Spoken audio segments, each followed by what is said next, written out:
समूह में क्यों बांटा गया है, सामूहिकरण में किसी भी वस्तु को समूह में क्यों रखा जाता है, कौन सा समूह का कौन सा वस्तु है उसको उसी चीज में क्यों रखा जाता है। जैसे कि घर में देखना, जहाँ बर्तन हम लोग खाना बनाते हैं वो सामान कहाँ पे रहता है, किचन में। उसको आप अपना बेडरूम में रखते हैं नहीं, क्यों? क्योंकि वो बेडरूम में रखने का चीज उसका जगह कहाँ है, किचन है। तो वो चीज हम लोग बचपन से सीख रहे हैं, देख रहे हैं। लेकिन इस किताब, इस चैप्टर में हम लोग यही चीज सीखेंगे कि किसी भी चीज को क्यों उस वर्ग में बांटा गया है, सामूहिकरण क्यों किया गया। सामूहिकरण क्या है, तो हमारे उपयोग के हिसाब से जब वस्तु को हम लोग क्या करते हैं, क्रमबद्ध या सिस्टम से उसको रखते हैं, सजा के रखते हैं, उसको हिसाब से उपयोग में लाते हैं, वही क्या है, सामूहिकरण है। ठीक है। जैसे घर में और भी बहुत सारा सामान, कपड़ा होता है, आप अलमारी में भर के रखते हैं कि नहीं। तो उसको जहां तहां अगर सब कपड़ा मिला, आपका बहन भाई सबका मिला के रख देंगे तो कपड़ा खोजने में टाइम लग जाता है। लेकिन उसी को सबका अलग अलग बना देंगे सब कुछ, तो खोजने में टाइम नहीं लगेगा। यही होता है सामूहिकरण। तो इसमें सामूहिकरण में आपका आता है जाके बहुत सारा वस्तु है। वो वस्तु में क्या आता है, पदार्थ। सबसे पहले देखते हैं, तो बहुत सारा पदार्थ है। क्या है, बहुत सारा पदार्थ है। तो पदार्थ को मुख्यतः कितना भाग में बांटा है, 3 भाग में। कितना, 3 में आपका हो गया ठोस। क्या हो गया, ठोस। उसके बाद द्रव्य, उसके बाद गैस। ठीक है। तो ठोस, द्रव्य, गैस, इसके बारे में हम लोग जानेंगे थोड़ा सा। ठोस क्या है, वैसा पदार्थ जिसको छूते हैं तो क्या होता है, कठोर होता है। क्या होता है, यानी कि टाइट लगता है छूने में, वो क्या है, ठोस वस्तु है। और द्रव्य वस्तु जो हम लोग लीटर में नापते हैं, जैसे पानी हो गया, दूध हो गया, ये सब क्या है, द्रव्य वस्तु है। क्या है, तेल हो गया। उसके बाद गैस में आपका जानते हैं गैस क्या है, जैसे ऑक्सीजन हो गया, आपका नाइट्रोजन हो गया, उसके बाद कार्बन डाइऑक्साइड हो गया, इसमें आपका क्या हो गया, जल हो गया, उसके बाद तेल हो गया आपका, ये सब क्या है, द्रव्य है। ये हो गया गैस हो गया। ठीक है। उसके बाद ठोस में आपका क्या, लकड़ी का टुकड़ा या लकड़ी जो भी बोलिए, लकड़ी हुआ, मेज हुआ, उसके बाद कुर्सी हो गया, ये सब क्या है, हम लोग का ठोस वस्तु है। तो ये सब कुछ हम लोग किसमें, पदार्थ में ही आता है। लेकिन इसमें से हम लोग इस चैप्टर के हिसाब से, सामूहिकरण के हिसाब से हम लोग क्या पढ़ेंगे, सबसे पहला पदार्थ का गुण के हिसाब से पढ़ेंगे कि जो सामूहिकरण किया गया है इस चैप्टर में, इस चैप्टर को हम लोग पढ़ रहे हैं, उस चैप्टर में सामूहिकरण किस हिसाब से किया गया है, ये सारे गुण के हिसाब से। ये सारा क्या है, उनका गुण है। ठीक है। तो ये सारे गुण के हिसाब से उसका सामूहिकरण किया गया। सबसे पहला क्या है, दिखावट। क्या है, दिखावट, यानी कि कोई भी वस्तु अगर हम देखते हैं तो देखने में कैसा लगता है, उसके हिसाब से कैसे बांटा गया वो देखिए आप यहाँ पे।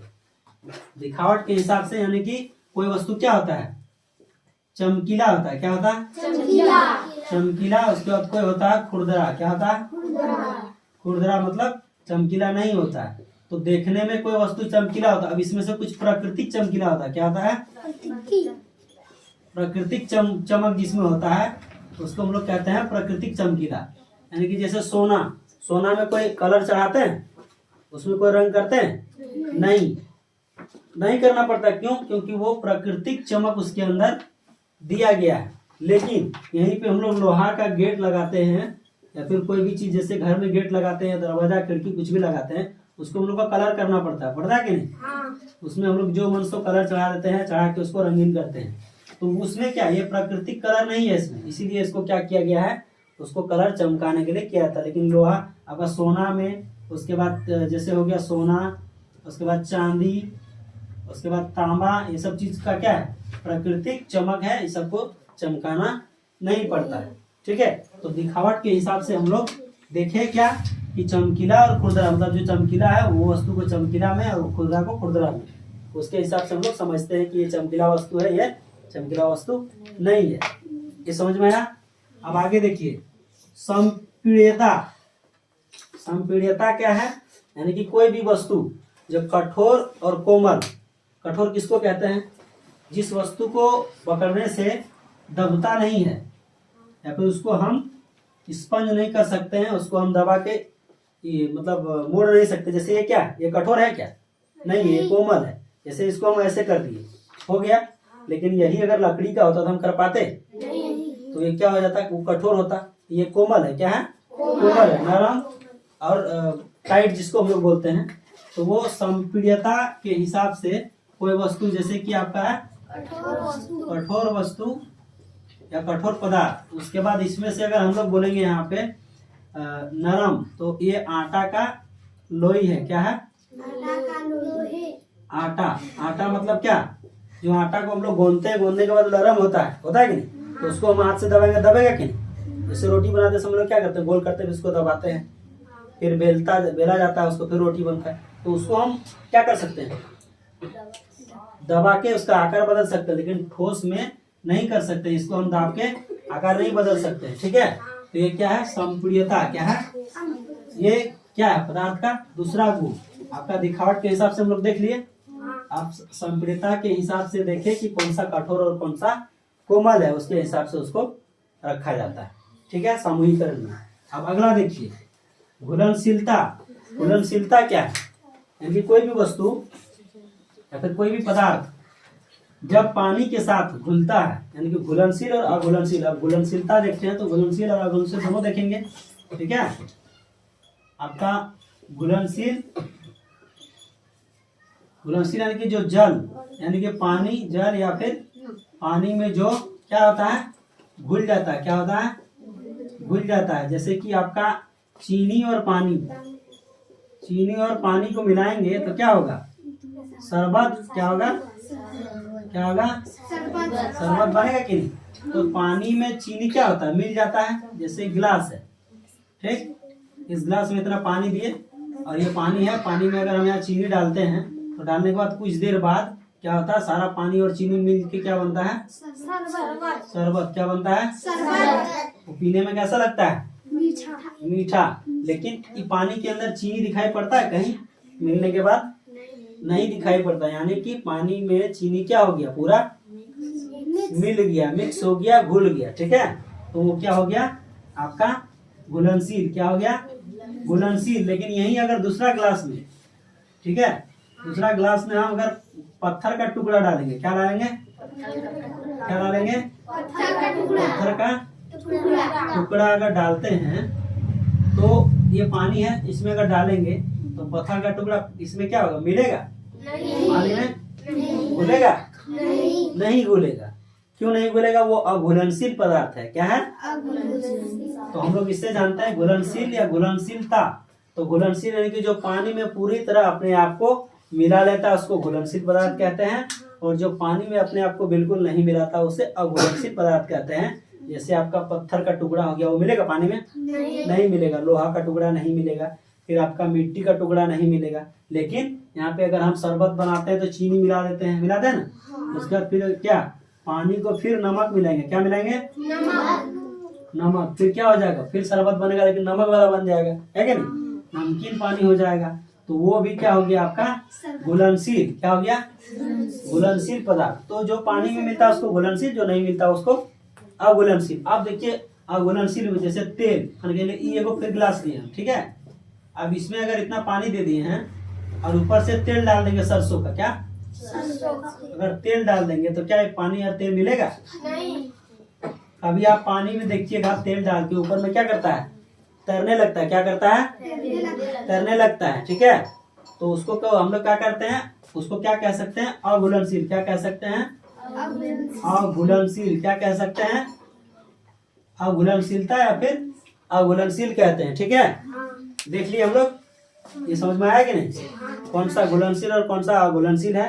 जो पानी में पूरी तरह मिलता है उसको घुलनशील, जो नहीं मिलता उसको अघुलनशील। ठीक है, जैसे चीनी पानी मिलता है, पानी नमक मिलता है, आपका क्या बोलते हैं उसको जैसे वो और हम लोग क्या करते हैं, शरबत बनाते समय कोई लिक्विड डालते हैं, जैसे रसना हो गया आपका, उसका ग्लूकोन डी होता है, उसको पानी में देता है तो क्या होता है, पूरा पूरा मिल जाता है, घुल जाता है पूरा पूरी, इसमें कुछ दिखता नहीं है। घुलनशील में नहीं घुलता। जैसे तेलों में, पानी में तेल डालेंगे कभी घुलेगा? नहीं, देखना हमेशा ऊपर ऊपर ऊपर तैरने लगता है, तैरता है कि नहीं? तो वो अघुलनशील पदार्थ है। ठीक है, यहाँ तक समझ गए आप लोग? अब पदार्थ का अगला गुण देखेंगे सामूहिकरण में हम लोग। अगला गुण क्या है? उत्प्लावकता। क्या है? उत्प्लावकता देखेंगे। ठीक है, अल्लाह आप लोग नहीं कीजिएगा। उत्प्लावकता, इसका मतलब क्या है उसको समझते हैं। उत्प्लावकता मतलब होता है कि पानी में कोई वस्तु तैरता है और डूबता है। देखें आप लोग, क्या क्या तैरता है? लकड़ी, सूखा लकड़ी का टुकड़ा देखना तैरेगा, है क्या नहीं? प्लास्टिक का कोई चीज पानी में डाल दीजिए तो डूबता है? नहीं, वो क्या होता है, तैरता है। तो उत्प्लावकता का गुण वही है, ये पदार्थ का गुण में उत्प्लावकता जो आता है, तो कोई भी वस्तु, जैसे पानी है, क्या है, इसको मान लीजिए एक बाल्टी रखे हम, इसको इस बाल्टी में, इस टब में आपका जाके अगर पानी इतना रखे हैं, इसके ऊपर से हम लकड़ी यहाँ डालते हैं, लकड़ी का टुकड़ा, ठीक है, तो क्या करेगा, क्या करेगा, क्या करेगा, तैरेगा, क्या करेगा, तैरेगा, ठीक है।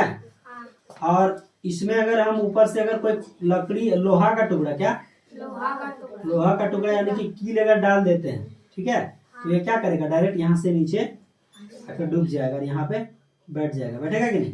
तो ये क्या है, उत्प्लावकता में ही ये दोनों गुण आता है, एगो तैरने वाला आता है, एगो आपका तैरने वाला और डूबने वाला, ठीक है। तो उत्प्लावकता यही गुण है, जो वस्तु पानी में तैरने वाला होता है और वो फिर वो डूबने वाला होता है, तो तैरने वाला को अलग कैटेगरी में रखते हैं और डूबने वाला को अलग कैटेगरी में। जैसे हम लोग बोलते हैं कि ये तैरने वाला चीज है, ये डूबने वाला नहीं है, ये डूबने वाला है, ये डूबने वाला नहीं है कि नहीं। तो उसी प्रकार इस गुण के हिसाब से हम इसको सामूहिकरण करते हैं इस चैप्टर में, ठीक है। उत्प्लावकता समझ में आ गया। अब आगे चलते हैं कहाँ पे हम लोग, चुंबकत्व ना, यानी कि चुंबक के गुण में, ठीक है। ये वाला कंप्लीट हो गया, ये वाला हो गया। आप चुंबकत्व में आ जाते हैं, तो उसमें क्या है, देखिए चुंबक वाला में क्या होता है, उसको फिर उसका गुण सामूहिकरण में देख लेते हैं। चुंबकत्व में जो आया है, या फिर चुंबक बोलिए,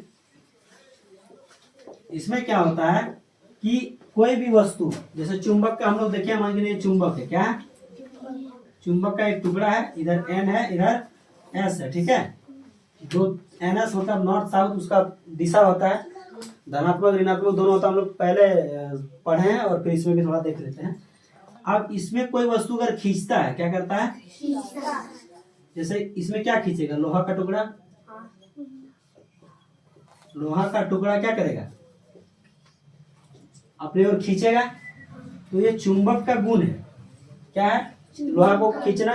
अब कोई वस्तु को क्या करता है, नहीं खींचता है, जैसे लकड़ी का टुकड़ा, लकड़ी का टुकड़ा को खींचेगा नहीं, लकड़ी का टुकड़ा को नहीं खींचेगा। तो इसमें चुंबक का गुण लकड़ी वाला में नहीं है नहीं। लेकिन लोहा में फिर आपका है, जो यहाँ पे खींच लेता है, फिर यहाँ चिपक जाता है, चिपकता है कि आप देखे होंगे क्या करते हैं हम लोग बचपन में, आप देखे होंगे चुंबक हाथ में लेते थे और कभी गेट पे सटाते थे, कभी इस पे ताला पे, कभी चाबी पे, कभी चेंज पैसा, खुचरा पैसा जो होता था उसमें सटाते थे, है कि नहीं। तो वो सब खींच लेता था, कुछ कुछ वस्तु इसको जिसमें चिपक जाता था या फिर खींच लेता था, उसमें क्या था, वो चुंबक गुण उसमें काम करता है, और जिसमें नहीं होता था वो चुंबक वाला गुण उसमें नहीं होता। तो ये सामूहिकरण में पदार्थ का गुण में एक आपका जाके चुंबक तो भी आता है, तो उसमें हम लोग उसके हिसाब से भी उसको वर्गीकृत करते हैं और बांटते हैं, ठीक है। यहाँ समझ में आया कि नहीं।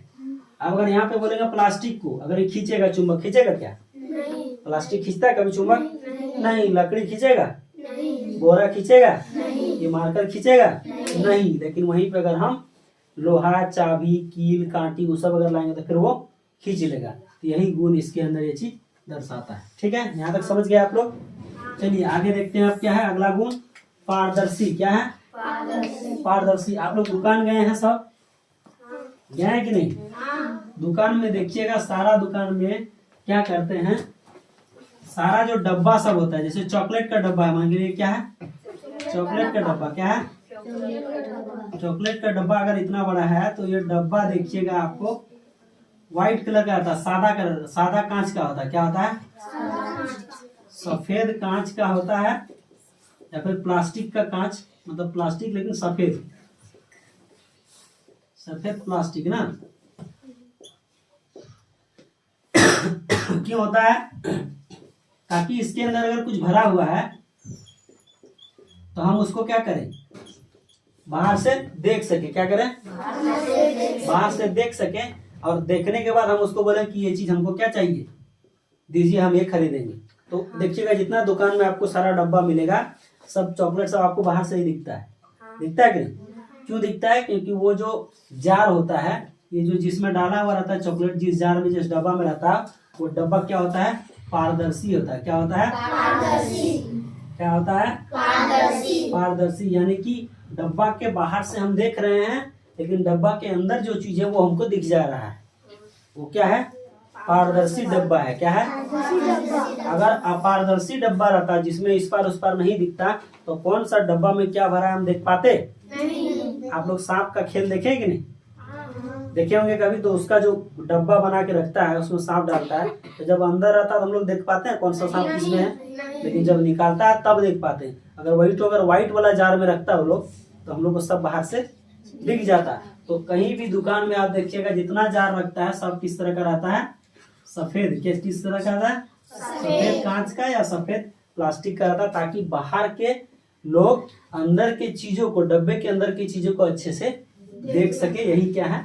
पारदर्शी है। क्या है? यानी कि इस डब्बे के अंदर क्या है, ये आप बाहर से देखेंगे तो डब्बा के अंदर मुंडी घुसाना नहीं पड़ेगा, बाहर से ही देख सकते हैं कि डब्बा में क्या है। उसी को हम लोग क्या कहते हैं? पारदर्शी। क्या? यानी कि किसी भी वस्तु के इस पार से उस पार देख पाते हैं, वही क्या है? पारदर्शी। ये समझ में आया पूरा? ये आपका वस्तुओं के सामूहिकरण का अगला आपका गुण है। पदार्थ का गुण में से ये भी पारदर्शी एक गुण है। उसके बाद पारदर्शी, अपारदर्शी और पारभासी, ये चीज हम लोग तीनों पढ़ेंगे फिर आगे। ये अभी तुरंत ही पढ़ते हैं, अभी बताते हैं फिर आगे। ठीक है? ये पारदर्शी समझ गए आप लोग? है कि नहीं? उसके बाद और एक चीज आप दुकान में देखेंगे, दुकान में जो बनाता है सारा सामान रखने के लिए, उसको क्या बोलते हैं? देखिएगा ऐसे बनाया जाएगा, काउंटर बोलते हैं ना। ऐसे बनाया जाता है कि नहीं? अब यहाँ मान लीजिए साबुन रखा है, यहाँ तेल रखा है, यहाँ मिर्ची रखा है, यहाँ कुछ रखा, यहाँ कोई डब्बा रखा है, यहाँ नहाने का साबुन, यहाँ खींचने का साबुन, यहाँ सौरभ, यहाँ तेल, यहाँ फॉर्चून, कुछ भी रखता है। लेकिन सब में क्या करता है? शीशा लगाता है। क्या लगाता है? क्या लगा देता है? शीशा लगा देता है। इससे क्या होता है कि कोई भी वस्तु बाहर से सब कुछ, कोई भी वस्तु को बाहर से कोई भी लोग आए तो बाहर से ही सब कुछ देख ले कि क्या है, इसमें क्या है, हमको ये चाहिए, हमको ये चाहिए, हमको ये चाहिए, वो आराम से दुकान वाला उसको लाके दे सकता है। तो सामूहिकरण का यही फायदा होता है। सामूहिकरण को इसीलिए हम लोग सीख रहे हैं कि किसी वस्तु को किस हिसाब से, किस ढंग से रखा जाए, उसके गुण के हिसाब से, वही चीज हम लोग इसमें जान रहे हैं। ठीक है? ये आपका पारदर्शी समझ गए आप लोग? चलिए आगे चलते हैं। आप अपारदर्शी किसको कहते हैं? मान लीजिए आपका ये कोई बॉक्स है। ठीक है? ये बक्सा में अगर कोई चीज रखा हुआ है, अगर बक्सा के अंदर कुछ नहीं दिख रहा, मतलब ये इस पार उस पार दिख नहीं रहा, बक्सा पूरा कलर किया हुआ, क्या है?